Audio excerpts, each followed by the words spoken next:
On this week's episode of 90 Degrees, we talk about if men or women's tennis is easier to beat, dealing with the pressure of giving out public plays for free, and how watching an athlete's Instagram page can lead to hidden edges. That and more on today's episode of the 90 Degrees podcast.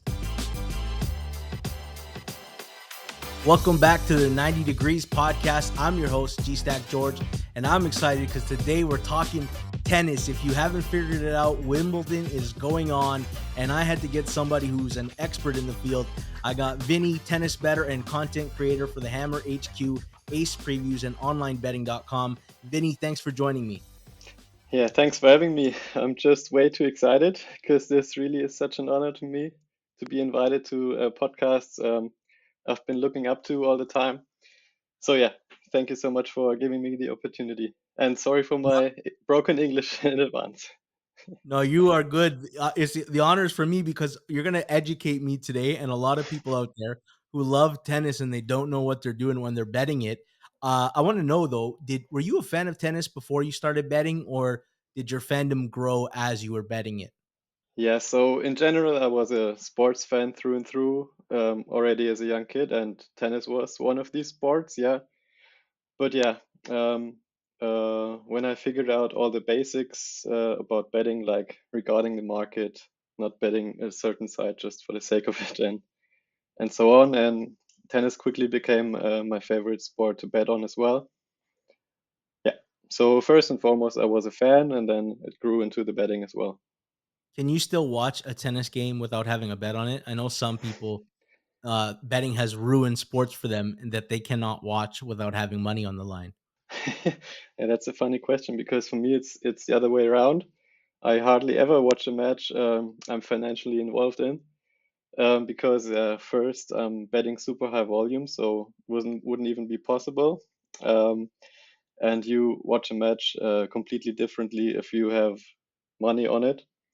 So most of the times I'm watching different matches, even when a match I'm having a bet on is going on simultaneously. Yeah, just for the reason that I'm much more relaxed and can analyze players and watch stuff I probably wouldn't watch when I was financially involved in it.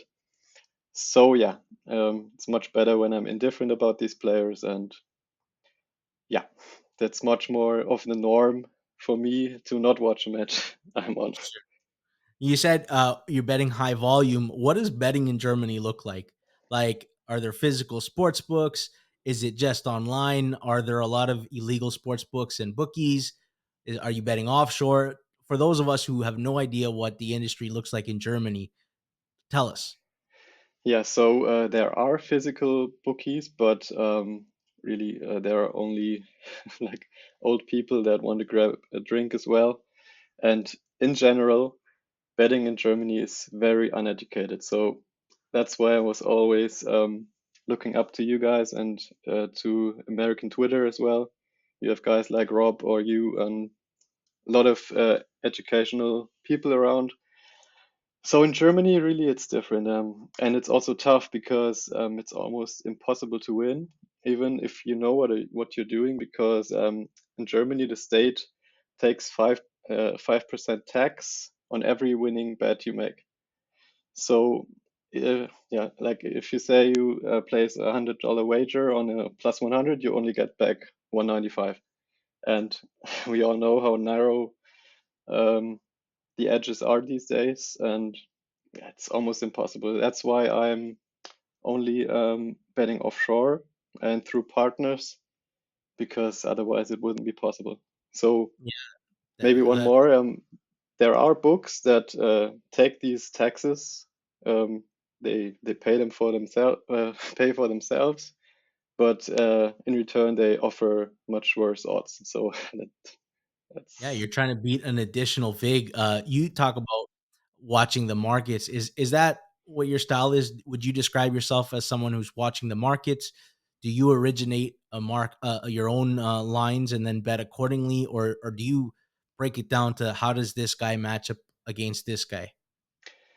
Yeah, so first of all, I'm really originating. So I do have my own model with all the data, like hold percentage, break percentage. surface rating and all that stuff. But yeah, the one-on-one component in tennis that brings so many more factors in, like you said, matchup styles, and yeah, I'm trying to handicap these as well. And I also follow players closely on social media because yeah, other others only watch the news or injuries and health news, and through social media you also get a grip on their personal life a bit. Of course, nothing too serious, but sometimes that's an an additional edge to have. What are you Um, looking for to find out who's partying too hard the day before the tournament? yeah, partying is one. Yeah, so you probably know Nick Kyrgios. Yes, I do. And he has no shame in posting a party picture at 4 a.m. in Mexico. And yeah, he's probably still able to win matches. But if you spot a player that's partying with him, that might be a player to oppose the next day. Yeah. So yeah, I'm originating, but I'm of course also following the market. So if another sharp better put the line into place already, I'm not betting it anymore, of course, because yeah, the edge is away. I love that, scouring somebody's social media. Um, for those of us who don't know, like, are you betting just straight up the money line prices on who's going to win the matchup? Are there bigger edges within like set betting or games? The spread betting on the spread of how many games a guy's going to win by.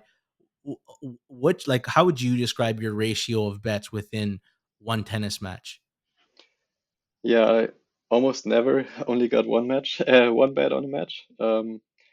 Because if you see an edge on the money line, there probably also is one on the set handicap or spread.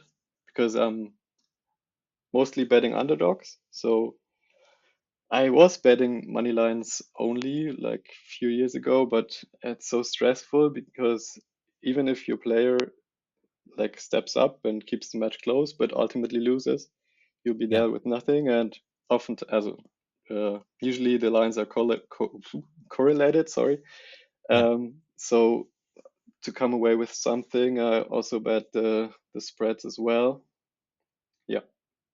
Are you making notes like while you're watching matchups to pick up on maybe a guy's fatigued or maybe he pulled a hammy, he was able to continue the match and win, but you just know that that's something that might linger into the next matchup? Are you doing that like you're watching games to pick up potential future information? Yeah, definitely. So as I said earlier, I'm watching a lot. So not the matches I'm on, but always try to watch like 5, 6 hours a day doing tape study, and like you say, try to pick up something, players limping or getting medical timeouts, because it's not in the news all the time, especially on the lower tours. So yeah, there can be that's one of my edges, I think, following the tour and the players closely. One of another edge that I heard that you have, friend of the show, Drew Dinsick, says you have an eye for upcoming talent. Like, how are you spotting those players before they become a household name? And I imagine the edges are largest with players like this, just because no one's heard of them. Yeah, that's for sure. So um, I was always having fun, or it was always one of my favorites to spot talent in any sport. Like, as you know, in Germany, we have a big football culture, soccer culture, sorry.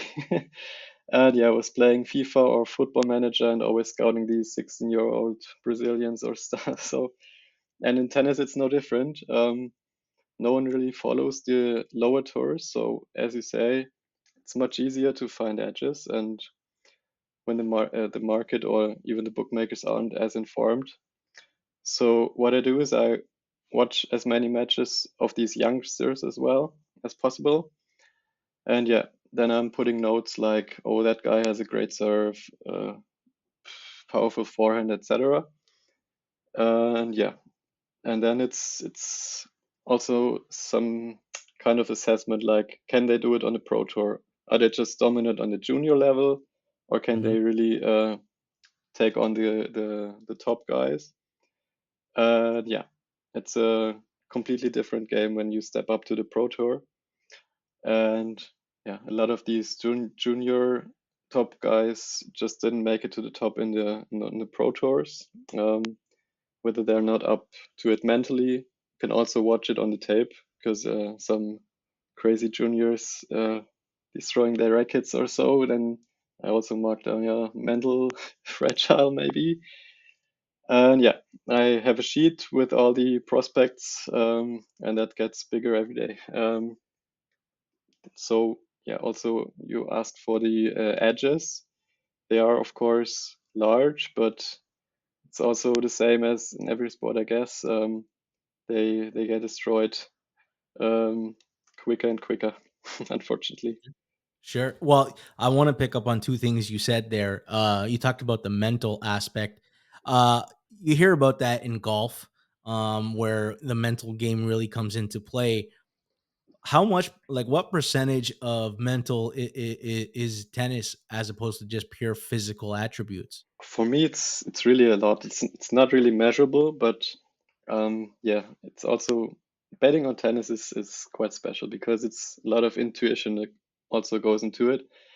There are guys like, yeah, let's stay with Kyrgios, who's a hothead, but he can still forget about everything what was before and just carry on. So it's hard to really say like 20% or so, but I really I think it's also speaking of the one-on-one component. It's really something that has to be regarded. Hey, before we get back to the show, I want to talk about Pinnacle. Pinnacle is the world's sharpest sports book and available to bettors in Ontario. Find out what professional bettors have known for decades. Pinnacle is where the best bettors play. Must be 19 plus in Ontario. Please play responsibly. Not available in the US. There, you talked about the mental aspect. Uh, you hear about that in golf, where the mental game really comes into play. How much, like, what percentage of mental is tennis as opposed to just pure physical attributes? For me, it's really a lot. It's not really measurable, but yeah, it's also betting on tennis is quite special because it's a lot of intuition that also goes into it. There are guys like, yeah, let's stay with Kyrgios, who's a hothead, but he can still forget about everything what was before and just carry on. So it's hard to really say like 20% or so, but I really I think it's also speaking of the one-on-one component. It's really something that has to be regarded. Now, there's one thing that's unique about tennis versus a lot of other sports. It's not just the opponent you face; it's the surface you play on. It's different. It's got the that baseball dynamic of no two parks are alike. Like, you could have player A and player B, and playing on clay, grass, or hard court, and you'd have to have 3 different handicaps on that. Is that correct?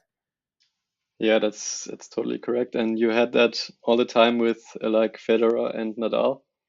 They faced each other in the French Open final, and it was always Nadal winning. And then a few weeks later at Wimbledon, it was like most of the time it was Federer who won. So yeah, also yeah, of course it's about the style of the player. So with a big serve, you get better on grass because the ball skids through the grass and doesn't bounce too much on clay. It's hard to even hit an ace. So physics get more and more important on clay, and that's why Rafa was so successful on it. So yeah, you always have to, yeah, check the players and their attributes as well. Um, exactly, because as you say, they are totally different on grass, clay, or hard courts. Yeah. So, like, a guy like Djokovic, who's an excellent ball striker, is so hard to beat on hard courts because he can pinpoint everywhere he puts the ball. But explain to me the dynamics of clay, because for those of us who know tennis at a surface level, we know that there's usually a guy or a girl who dominate clay courts and nobody can touch them. And okay, you say aces are hard to come by. What is the bigger edge on clay? Does it come from just pure speed, or does it come from understanding the ball bounces differently? Why is Nadal better on clay than anybody who's ever played? What part of his skill set uh, creates that? First of all, with Nadal, it was the work ethic. Of course, you have to hit like five, six, seven winners to even get 1 point against Nadal. Um, so physics, of course, are more important than on any other surface. And with Nadal as well, the mental factor also came into place again because, yeah, he won Roland Garros like 6, 7, 8, 9, 10, 14 times. And then people started to not believe in themselves and how do I even get a set against him? And that also played a role, I think. There were tournaments in the last two he won where he looked vulnerable, but no one really believed in themselves to even beat him. Yeah, so mental aspect because you have to win rallies more than once, Yeah. and that also, yeah, the physics as well. Yeah. I see a lot of people on Twitter who follow tennis and bet on it. They love talking about their futures portfolio. When you walk into a tournament, do you have an extensive portfolio? Like I know with golf, people buy on five or six golfers kind of all together and hope for one of them to win. Are you betting futures entering tournaments? Do you have multiple players? Do you stick to one or two? Yeah, so I used to play a lot of futures, because yeah, as you say, in golf as well, tournaments are only 1 or 2 weeks. In tennis, you can get nice hits on these markets on a weekly basis. But yeah, this year I haven't been as successful as in the past. So yeah, I recently didn't place too many futures, but when I do, I usually look at the top half, um, down second half, and look where might be the top favorite. Like if a Djokovic is in there, I try to aim for the other half, and look for some dark horse that can make it to the final. And yeah, that was always my strategy, um, because yeah, you can win on the favorites as well, of course, but yeah, like Djokovic is now minus, I don't know, minus 160 or so to win Wimbledon, and you never know, maybe he hit a ball person again or stuff like that happens. So yeah, so I'm usually going for the bigger underdogs. And there's also more options on futures markets, like to win the quarter or the each way option, if you know that. So if a player makes to the final, you get paid out half the odds, even if he loses. So yeah, I loved to place tennis futures. I did not do that as frequently recently, but I'm speaking of Wimbledon. I'm sitting on two nice futures here because on the women's side I placed futures on Arina Sabalenka and Elena Rybakina when they faced each other in the Australian Open final, and I got them both at plus 1,000. They're both plus 400 now, I think. That's pre pre-tournament, of course. And yeah, that was also having to do with the quick courts in Australia. Wimbledon grass plays quick, so I thought these two played great tennis. That price won't last, so maybe that gets me into placing more futures again in the future. Okay. Okay, two questions about futures then. Do you ever place them before you see the bracket, or do you always wait to see what the bracket looks like? Always looking for the bracket. Yeah, And because is it easier to bet in a tournament where there's no clear favorite, like where Djokovic is out and it's a little bit more variance because it becomes an open tournament as opposed to you're just fading Djokovic when you're playing futures that he's in. yeah, okay, because on the men's side, I'm not sure if I'm placing a future because Novak is the favorite, and there's a reason for it. And Yeah. Yeah, so I do like the variance of an open tournament, and still I'm always looking for the bracket because I can analyze the matchups, and oh, he has a pretty nice path to the semis. But books don't really adjust to that, in my opinion. They just put down the players and their odds. And I think when you are analyzing the matchups and possible matchups, of course, it's always luck involved. But yeah, I'm always looking for the brackets.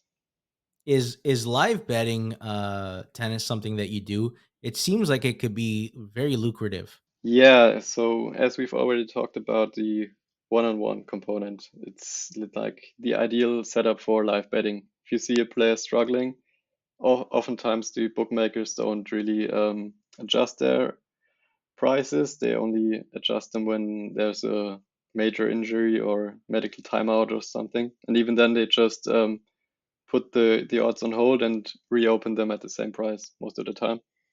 So yeah, live betting really can be lucrative, and especially if you see a player watching the match, see them losing focus or hitting unforced errors, yeah, you can step right in because yeah, as I said, bookies really they have their algorithm um, point by point, but they only really adjust the odds when there's a major thing happening. Yeah.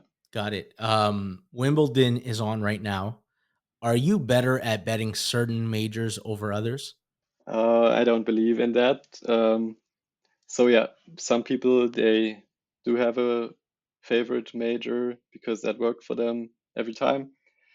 But yeah, I'm not the guy that that's my favorite major. I'm always winning that because like if you a major, the French Open or Wimbledon, it's once every year, so sample size is really small. Even if you win like five, six, seven Wimbledons in a row, it's still a small sample size because yeah. Um, yeah, maybe you can say it for surfaces over a longer time span, and you can say, "Oh, my handicap on grass is not as good as on clay." Um, but yeah, that does correlate with the majors, but uh, just majors alone, maybe mentally, but I don't really think that's an issue.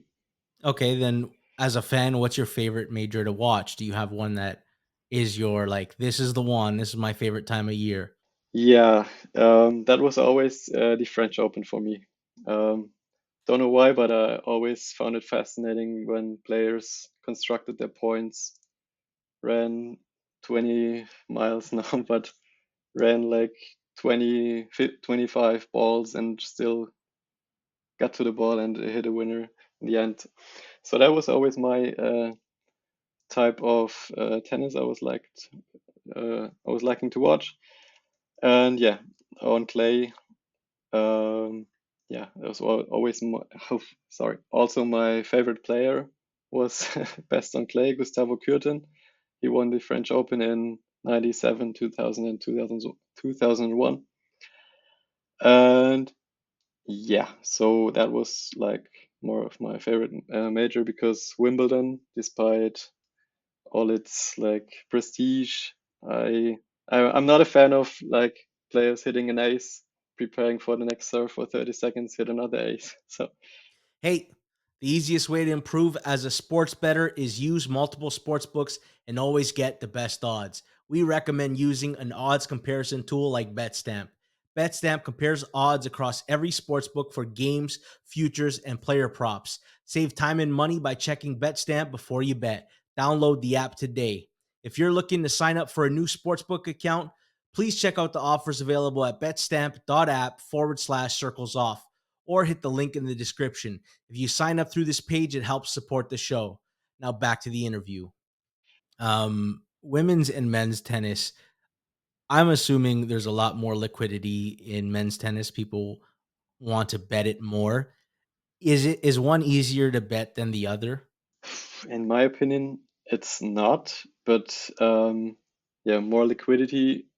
That's because more people are betting men's tennis. So for most of them, it's easier to bet on men's tennis, but it's because they don't care about women's tennis. So for me, I do bet on women's tennis and follow it really closely as well. And yeah, easier, like maybe the favorites are easier to, or they are more steady on the men's side, like Djokovic. He never loses first round. And that's, but that's for me, that's also an opportunity on the women's side because, yeah, like I said, I'm betting underdogs quite frequently. And if you see that favorite, co-favorite is vulnerable or she didn't prepare too well for that tournament, that's also for me, I see it as an opportunity. And that's, that being said, that's easier for me to see an underdog on the women's side. Like for example, Iga Swiatek, who's the number one women's player. She was on a 37 match winning streak last year, and I never really opposed her because she grew into Rafa Nadal, and no one really could touch her, like mentally as well. But then at Wimbledon, she's not that good on grass, so there was a player that's okay on grass, like Alize Cornet. And I still know I never oppose Świątek, but on that day I did oppose her at plus 600, and for me that was a perfect spot, and you don't really find that on the men's side. So yeah, like with every sport, the more you focus on a sport like WTA, ATP, the better you are, and the easier it is to bet on it. Yeah. Can I ask you the dynamic of why you believe upsets happen more frequently on the women's side versus men's? And I have a theory. In football, the playoffs is a one game sample size, right? And if you are the better team for one game, there's a higher likelihood of an upset versus basketball, which traditionally has the best team or the best one or two seeds or three seeds have won all the championships over the last 30 years because in a 7-game sample size, eventually the better team will see itself through 7 games.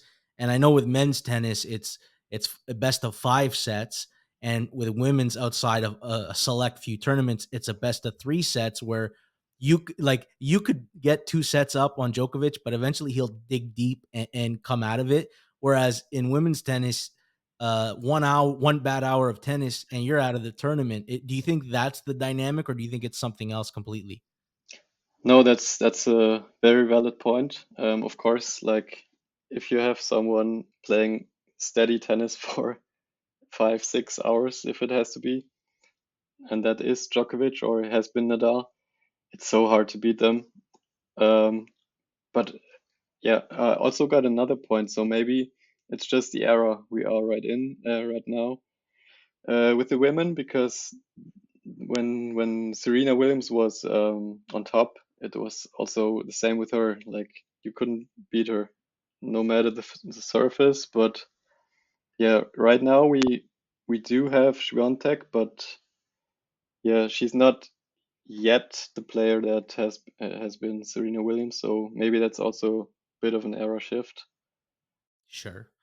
Um, you mentioned Serena, who I believe it's undisputed that she is the greatest women's tennis player of all time. Men's seems to be a little bit more disputed depending on who you ask. I'm gonna just flat out ask it because I've he's been my favorite player since Pete Sampras.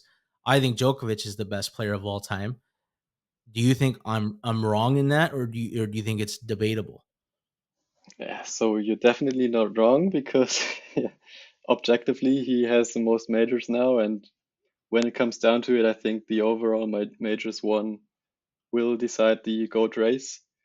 And with Djokovic now in front, I think there's not too much of a debate anymore. But yeah, if you go for best skill set, it's probably Federer. If you go for hardest worker, it's Nadal. And Djokovic just somehow put all the aspects together. And yeah, so I think objectively, there's no way around Djokovic. I hate Mount Rushmore questions, but I'm gonna ask you one because it's such an easy way to put a perspective on what you believe are the greatest players to have ever played. if you had to make a men's and women's Mount Rushmore, the four greatest players of all time, what would it look like? So on the men's side, of course, obviously Novak, Rafa, Roger. And I'm glad you mentioned him. I think I would go with Pete Sampras as well. Had such a fun play. And I also got lucky to watch him when his career was at the end, but I still got to watch him. And yeah, he also has the fourth most majors, I think, with 14. Um, yeah, so there might be some people giving it to Andy Murray because of the era, which was so good, and he was competing against the big three. But yeah, I would also go with Pete. Sorry, on yeah, on on the women's side, yeah, of course, Serena. Even though there's just one major left for her to catch up to Margaret Court, whom I never saw play. But if you have the most majors won, even if it was much easier to win Grand Slams back in the day, I also put her up there. And then as a German, I have to say Steffi Graf as well. She also won 22, one less than Serena, and all of them at least four times, I think. And then you. Okay, I think I'd go with Monica Seles because, yeah, she only won, I don't know, eight or nine majors, but she could have gotten such a big career if it wasn't for that German psychopath. I don't know if people know that story, probably not, but there was a tournament in Hamburg, and Seles was really up and coming. She won, I don't know the numbers, but seven or eight majors by the age of 20.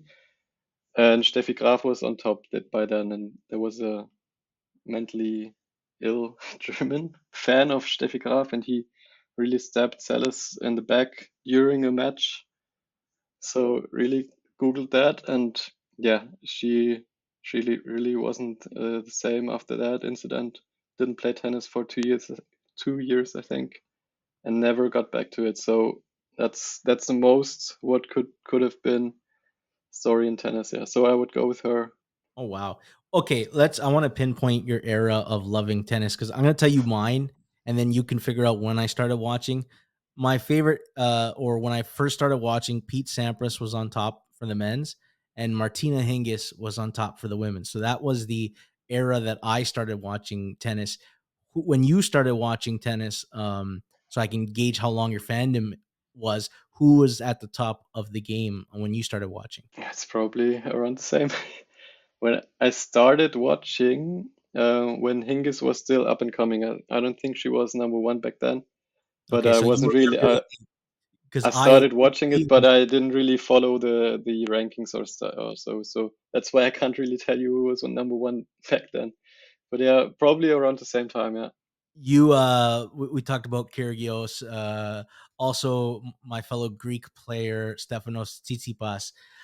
Both of them seemingly have all the talent, but haven't put it all together. And Tsitsipas, I thought was going to win. I believe it was the French Open when he was up 2-0, and the Joker dug deep and showed his greatness.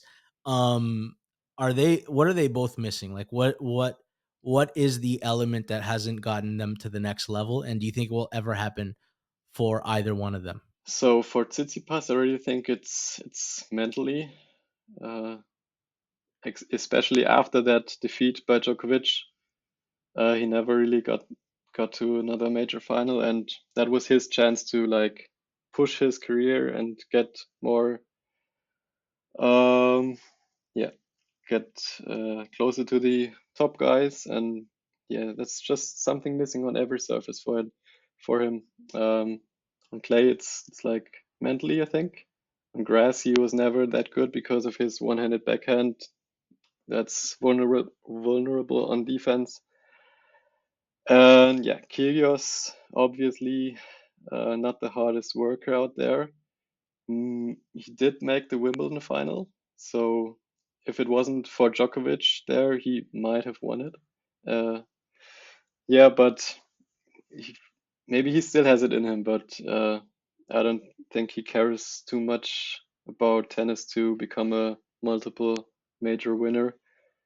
he has probably the most talent of all the players, to be honest. But yeah, he also likes to enjoy his life. Fair play to him, and he's happy with what he's doing, so all good. You give out a lot of picks on Twitter. I always want to know because I don't give out anything.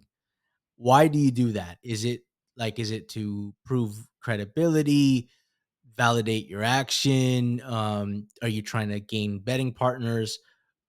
What's the intention when you post plays on Twitter? So I'm not really doing it that frequently anymore.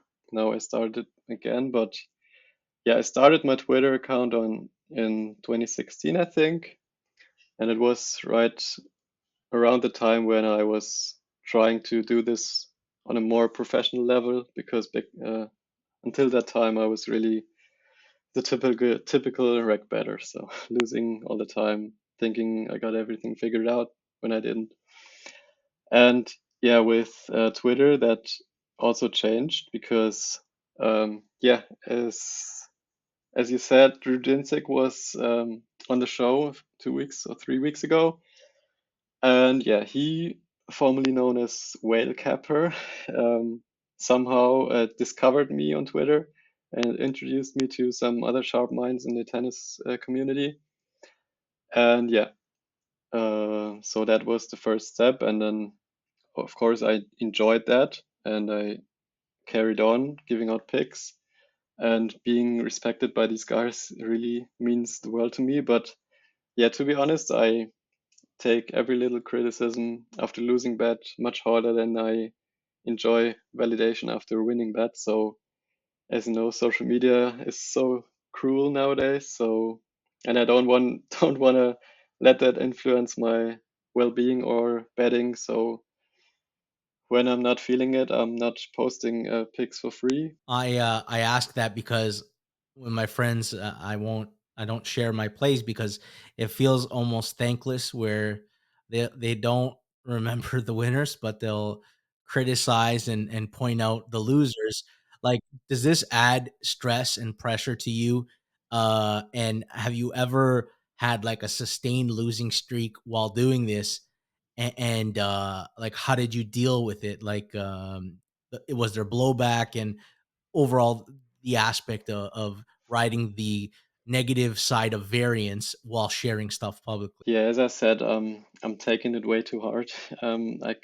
Sometimes I can't let go, and really giving out picks for free. They pressure on my in my head is so much bigger than just doing it for myself. And even though I've never been the guy that was like 100 likes and retweets for my next play, I've never done that, and that would only increase the pressure.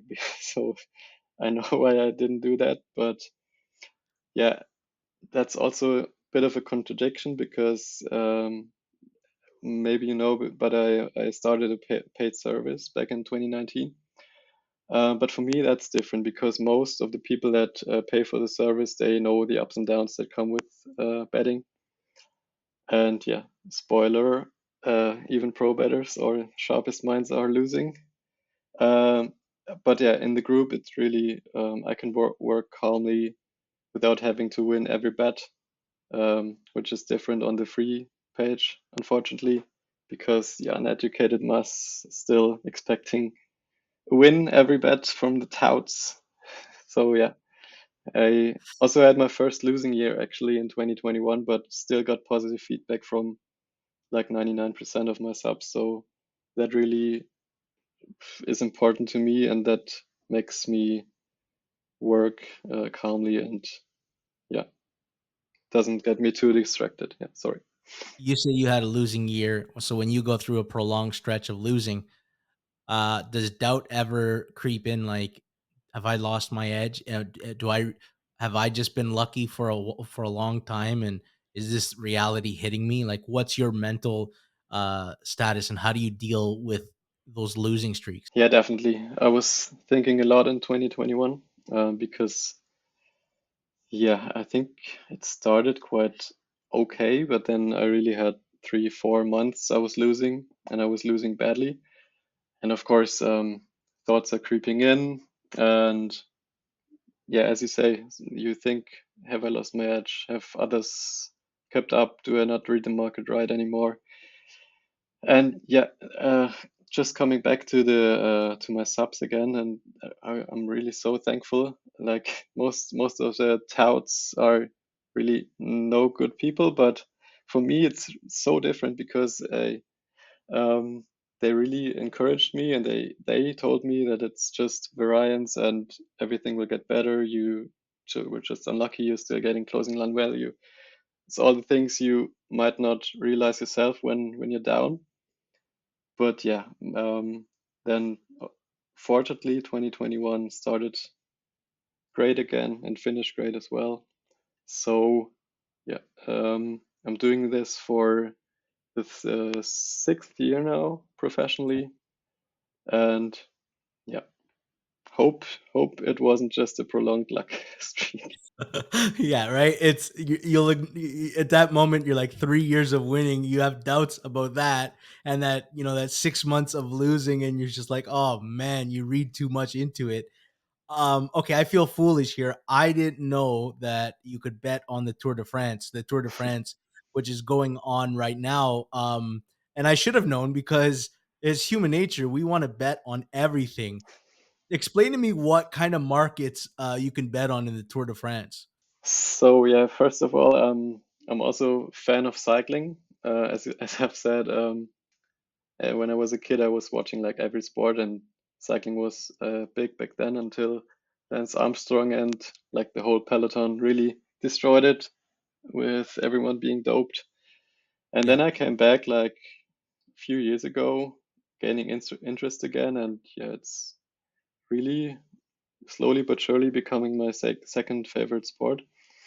Um, because yeah, you're asking which markets you can bet on. They are really unique markets. Like you can bet on the stage winner.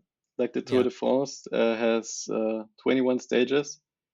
It goes for 3 weeks. Then you can bet on the overall winner, who has the uh, fastest time over all the 21 stages. In France, the winner gets the famous yellow jersey. And then you have alternative markets as well, like best sprinter. Um, most of these points are awarded at the end of stages, especially on flat stages for the sprinters. Then best climber, like there are flat stages and mountain stages. Yeah, and on every mountain you can gain extra points. So there's also a classification for that. Then there's best youth rider, 25 or younger, and the best team as well. So a team consists of 8 riders, Yeah. and three of them are eligible, and the three fastest guys each stage count for the team classification. So yeah, it's really fun. You said you can bet on who does the best on flat ground and who does the best on the uphill. Is it like how soon do the books can the books grade it? How soon are the times official? Does it take a while or is it instantaneous? So you're talking the results after a stage? Yeah, yeah. So like I like do they hit the stopwatch the second the flat ground starts and then the second it ends they hit it again and instantaneously they can tell you in real time this is who did the best on flat ground here this is who did the best on uphill or am I misunderstanding it? I think so. So there's the best sprinter. You always get points at the end of stages. So there are cameras everywhere, of course, and if it's really close, there's a photo finish, and then in the end, you see through the camera who got first, second, third, and fourth. And then the first sprinter of the stage gets 50 points, the second 35, and so on. And at the end, there's a classification like if I don't even know if it's really 50 points, but if one rider wins 3 stages, then he got 150 points. Uh, and that gets accumulated, and in the end, the one with the most points is the best sprinter. Hold on though. Is this is a stage a whole day or is a stage Yeah, Oh, so okay, when you say there's days where it's just flat ground and there's days where it's just uphill? Yeah, exactly. Okay, I thought it was like, say you're riding for 10 hours, there's a 2-hour stretch that's flat, there's a 2-hour stretch that's uphill, and I thought, are they like timing, you know how in Formula 1, they time sector 1, sector 2, sector 3? I was trying to figure out what you meant by Okay. stage. No, it's not like that. They have 21 stages, and the stages like they ride for 6 or 7 hours a day, and there are stages that are just flat for the sprinters, and there are stages that are on a mountain finish. So the general classification gets decided on the mountain finishes because obviously the time differences are getting bigger when it's going uphill. What about, okay, data? Like, I know with, Formula 1, they got 3 days of practice, and then they have qualifying. There's things that you can, take into account when you're trying to figure out what bet to make. Is that a thing with cycling? Are they doing practice runs and you can pick up times? Like, if so, do you think people sandbag, and how do you read through that? Yeah, there is data out there, but it's really not that much. Like they measure watts per kilogram, I think. And yeah, there's an app called Strava, which most of the riders are using. So you can compare the times on different climbs or so. But I think cycling is the one sport, if you ask me, if you're not watching it or knowing the riders, you can't be profitable. So I'm really not taking too much on the data, but yeah, they all the riders like they try to time their form perfectly, most of them for the Tour de France, let's say. Got it. And if you see a rider struggle on like stage 11 or 12, they probably won't get better uh, when the tour heads towards the end. So yeah, you have to catch the form of the of the players, of the riders. And yeah, for me, that's the most important thing to regard in cycling betting. You know, I often regard to things that people bet on as like your betting portfolio, and some people specialize in 2 3 sports. Like for myself, it's football, it's combat sports, and it's political events, and I thought that was a little bit obscure and different. So you've got tennis, you've got cycling. Is there anything else that you have in your betting portfolio? Like, do you bet you bet darts too? That's Yeah, that's you know, probably even more obscure. Yeah. it's fun. That looks so much fun to bet on darts, man. Yeah, but I'm honest.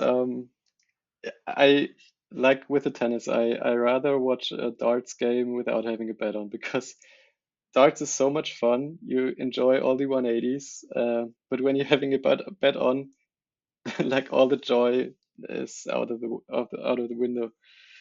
But yeah, these are my three sports, and they aren't too.